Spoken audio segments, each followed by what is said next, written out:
పండిట్ దీన్ దయాళ్ ఉపాధ్యాయ ప్రశిక్షణ మహా అభియాన్ తరగతులు విశాఖపట్నంలో కూర్మన్నపాలెంలోని దామా కన్వెన్షన్ హాల్లో ఘనంగా ప్రారంభమయ్యాయి. ముఖ్య అతిథిగా పార్టీ జాతీయ సంయుక్త ప్రధాన కార్యదర్శి శివప్రకాశ్ హాజరై జ్యోతి ప్రజ్వలన చేసి శిక్షణ తరగతులను ప్రారంభించారు. ఈ సందర్భంగా ఆయన మాట్లాడుతూ బీజేపీని బలోపేతం చేయడమే లక్ష్యంగా ఈ కార్యక్రమాన్ని 3 ఏళ్లకోసారి నిర్వహిస్తున్నట్లు తెలిపారు. ముఖ్యంగా పండిట్ దీన్ దయాళ్ ఉపాధ్యాయ ప్రతిపాదించిన సమగ్ర మానవత అంత్యోదయ సిద్ధాంతాలపై అవగాహన కల్పించడం, పార్టీ కార్యకర్తలకు బూత్ నిర్వహణ, కేంద్ర ప్రభుత్వ పథకాలను ప్రజల్లోకి తీసుకెళ్లడం, సోషల్ మీడియా సంస్థాగత బాధ్యతలపై శిక్షణ తరగతులు అందించడంతో పాటు కార్యకర్తల్లో క్రమశిక్షణ, దేశభక్తి, సేవాభావాన్ని పెంపొందించే దిశలో పార్టీ విస్తరణ కోసం తరగతులు నిర్వహిస్తున్నట్లు చెప్పారు. కార్యక్రమంలో రాష్ట్ర ఆరోగ్య శాఖ మంత్రి సత్యకుమార్, రాజమహేంద్రవరం ఎంపీ దగ్గుబాటి పురంధేశ్వరి, పార్టీ జాతీయ కౌన్సిల్ సభ్యులు విష్ణువర్ధన్ రెడ్డి, విశాఖ ఉత్తర ఎమ్మెల్యే విష్ణుకుమార్ రాజు, జిల్లా బీజేపీ అధ్యక్షుడు పరశురాం రాజు, గాజువాక కన్నర్ కర్ణం రెడ్డి నరసింహారావు, దామా సుబ్బారావు, భాస్కర్ నాయుడు, శ్రీను, విజయానంద్ రెడ్డి తదితరులు పాల్గొన్నారు.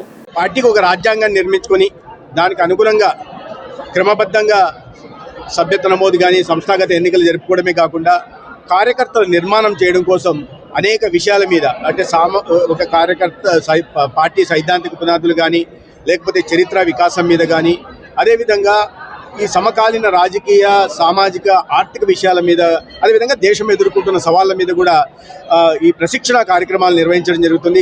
మండల స్థాయి నుంచి జిల్లా స్థాయి దాకా కూడా, రాష్ట్ర స్థాయి దాకా కూడా ఇటువంటి శిక్షణ కార్యక్రమాలు నిర్వహిస్తాయి. దీని వెనుకల ప్రధాన ఉద్దేశం అంటే సమకాలీన విషయాల మీద కార్యకర్తలకి అవగాహన కలిగించడం, అదేవిధంగా కేంద్ర ప్రభుత్వ పథకాలు, వాటిలో కార్యకర్తల పాత్ర ఏంటనే విషయం మీద కూడా ఒక కాలాంశం లాగా ఉంటుంది. వీటిని పథకాలు కేంద్ర ప్రభుత్వం ప్రవేశపెడుతుంది, రాష్ట్ర ప్రభుత్వాలు ప్రవేశపెడతాయి. దాన్ని సమర్థవంతంగా ప్రజలకి లబ్ధి అందుతుందా లేదా అనే చూసే క్రమంలో కార్యకర్తల పాత్ర ఏంటనే విషయాన్ని కూడా ఈ సందర్భంగా మాట్లాడుకోవడం, చర్చించుకోవడం జరుగుతుంది. ఇది ఒక కార్యకర్తల నిర్మాణమే కాకుండా కార్యకర్తల్ని నాయకులుగా తయారు చేసే ఒక ప్రక్రియలో ఇది భాగం.